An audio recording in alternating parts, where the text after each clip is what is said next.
first odd box that arrived last night. It's a really, really good premise. Basically, I think it's surplus fruit and veg that the supermarkets don't want from the farmers. So it's either that it's not like the perfect shape, or that there was too much of it, because I think the farmers basically have to grow more than the supermarkets need, because they'll reject a certain amount of it, if I understand that correctly. I mean, none of it looks in any way odd to me. It all looks pretty standard stuff. But yeah, so we've got apples, satsumas, which are my favourite, peppers, I love those too, beetroot, which I think I'll make some bashed, pak choy, I believe that is, cabbage. These look, yeah, it all looks really, really good. Is that a pink grapefruit? I think that's a small pink grapefruit. So yes, it looks really, really good. And it came with this tea bag, which sounds delicious. So I will look forward to having that this evening. But yeah, so and I think we might well continue with this. We did have a veg box once before, and then we stopped it because we were actually at that point growing an awful lot of salads and stuff like that, and we just didn't need it. But then we never picked it back up again, so maybe this will be our route back in. It looks really, really good.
I got such a fright when we came home. It doesn't look as bad on the camera.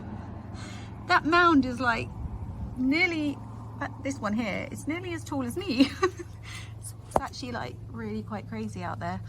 But they've definitely made progress, so that's something. They're digging, it's not even anything fun, they're just digging out our existing pipes and laying down new ones. Happy Saturday. It's actually really late afternoon here now. And we were out all morning. We went over to our friend's new house, well, newish. They moved in the summer, but we hadn't been there yet. And we had some lunch and the boys had a swim, and it was a little bit eventful. These are our friends who, I mentioned this yesterday, but they're our friends who, so their little boy, Charlie, has Perthes, the same as Jack. So Kate and I actually connected on the Perthes Facebook group, and then realised we lived really close and the boys were a similar age and were diagnosed at a similar point. And then we met up and the boys just hit it off immediately. I think it's been really beneficial for them both to have somebody who is the same as them. And it's also just been really lovely for Kate and I. And I'm just really glad we met them. So something really nice that's come out of something not so nice, which is always good. But yes, we went to their new house. And when the boys were in the pool, Johnny wanted to be wandering around, which, I mean, he always does. He does not want to be stopped, that baby. Jan was holding him and he was struggling to get down, but obviously he couldn't go down. And Jan just tried to like get him in a better position to be holding him. And basically in the 2 seconds that he was on the floor, even still being held by Jan, Johnny managed to headbutt a metal radiator and cut himself above the eyebrow. And it's not terrible. It bled a little. It wasn't like, it's not like it wouldn't stop bleeding. He seemed absolutely fine. I mean, he was crying a bit, and then he was, you know, he'd obviously gotten a fright, but he seemed pretty much absolutely fine. But when we got home, we realized it was deepish. So, well, it just looked a little bit like, I just wanted it to be more together. So we tried to use those little steri strips to close it up, but yeah, we couldn't get them to work. He was not really happy about us doing it, and then we don't really know what we're doing properly. So Jan has taken him to his mum's house. She used to be a nurse, so we're thinking she will do a vastly better job than we could have done. I took socks with me this morning. I don't know why I do this. I take my knitting with me everywhere, and I rarely ever do it when I'm not home. So, but I had them in my lovely Sandy by the Lakeside bag, which you might have seen the other day because Johnny was wandering around with it. Very pleased with himself. I took my socks that I'm working on. This is the finished one, as you can see. These are the Mercury socks, which is a free pattern on Ravelry that I have knit many times. It's one of the first sock patterns I ever knit, and I just love it so much. It fits me really well because it's got various sizes, but one of them is a 60 stitch count, and I find that fits really nicely if I'm using 2.25mm needles, which is my preferred needle size for socks, because sock knitting can make my hands hurt, and I think it's because it's so tiny. So if it's a 64 stitch pattern, I need to use a 2mm needle, and I think that's probably even worse. I just prefer a 2.25. Anyway, they're a lovely lace pattern because it's the kind where after you've done it a few times, you can memorize it. You don't need to look at the pattern, but it keeps your interest. And I think it makes you knit faster because you want to get to the next bit and the next bit more than I would with a vanilla sock. I also think self-striping yarn does that as well. So yes, it's a cuff down pattern, and quite often I will change that and do toe up.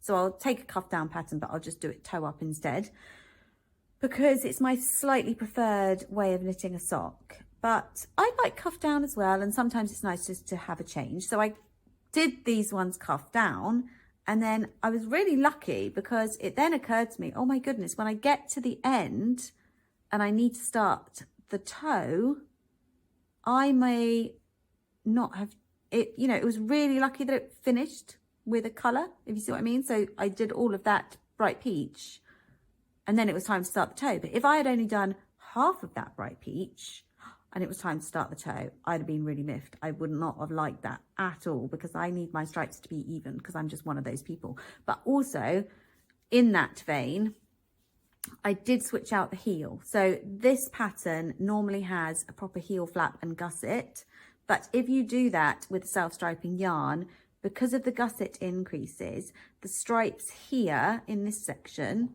where your gusset increases would be, go skinny, and so you'll have this thickness of stripes and then a bunch of skinny stripes and then this thickness of stripes again, and I cannot tolerate that. So I like to switch it out with a self-striping yarn and do a shallow wrap short row heel, which means that you are completely ignoring your stitches on, because I do magic loops, so these stitches are on one needle and the heel stitches are on the other needle, but you're basically completely ignoring the top of your foot stitches, and you're only working on the heel, so the stripes do not get affected at all by any gusset increases or anything. So yes, all of this is done in one little alone section, and it just works really well with the stripy yarn. So the heel, toe and cuff are Navy Baby. The self-striping is our Very Casey Christmas self-striping, which is based on her Casey Musgraves, A Very Casey Christmas album. And yeah, it's just, I love all these bright, fun, Christmassy colours. So I'm gonna work a bit on these and wait for the boys to get home. I could not believe our garden when we got in. I showed you a little bit of it. It's pretty dramatic. Jan's like, they're not even finished. I was like, I know. What's it going to look like tomorrow? But anyway, never mind. I'm very excited about planting my spring bulbs. and all of it will be done well in advance of when they poke their little heads up, so it doesn't really matter. I'm going to show you my spring bulbs actually on another day. I know it's quite late to be planting them, but I've planted them later than this before and they were fine, so I think it'll be okay. Anyway, I'm going to crack on a bit now with my knitting. The boys are back and Granny Franny has patched up Johnny with steri strips. She agreed he needed She agreed that he did need the steri strips, but she said it looks absolutely fine, and he seems fine.